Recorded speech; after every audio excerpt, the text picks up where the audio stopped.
নমস্কার, জয় মাতা। মাস অনুযায়ী কি ধারণ করবেন, কোন পাথর ধারণ করবেন, কিসের আংটিতে ধারণ করবেন।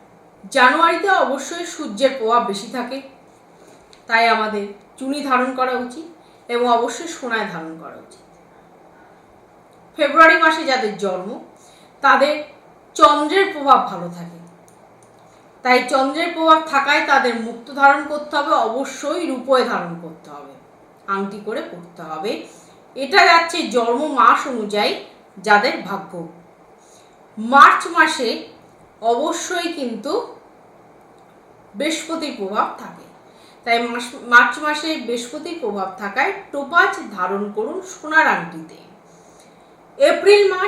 এপ্রিল মাসে সূর্যের প্রভাব বেশি থাকায় এপ্রিল মাসে অবশ্যই চুনি ধারণ করুন, অবশ্যই সোনার আংটিতে। মে মাসে বুধের অবস্থান ভালো থাকে, বুধের প্রভাব ভালো থাকায় পান্না ধারণ করুন রূপোর আংটিতে।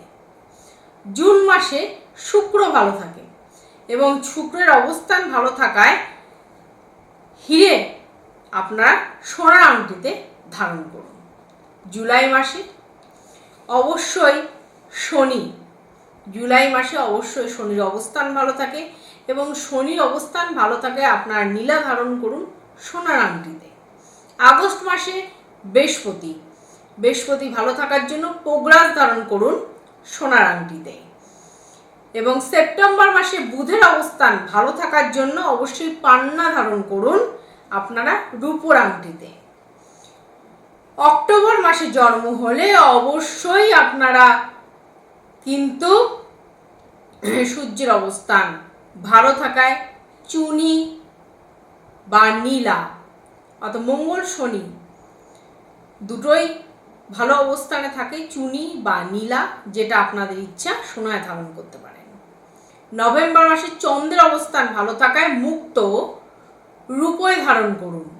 ডিসেম্বর মাসে বৃহস্পতি ভালো থাকায় কিন্তু টোপাজ ধারণ করুন সোনার আংটিতে। এগুলো কিন্তু গেল আপনাদের যে জন্ম মাস, সেই জন্ম মাস অনুযায়ী আপনাদের প্রতিকার। আমাদের ফেসবুক পেজ জ্যোতিষ দেবু ঠাকুর, ইউটিউব পেজ দেবু ঠাকুর, ফোন নাম্বার 7430955026। যারা যে কোনো সমস্যার শনি মঙ্গলবার অমাবস্যা পূর্ণিমা উপলক্ষে বিশেষ হোমযাগযজ্ঞ পুজো আর্চার ব্যবস্থা থাকে, আপনারা যে কোনো সমস্যার জন্য অবশ্যই যোগাযোগ করতে পারেন। নমস্কার।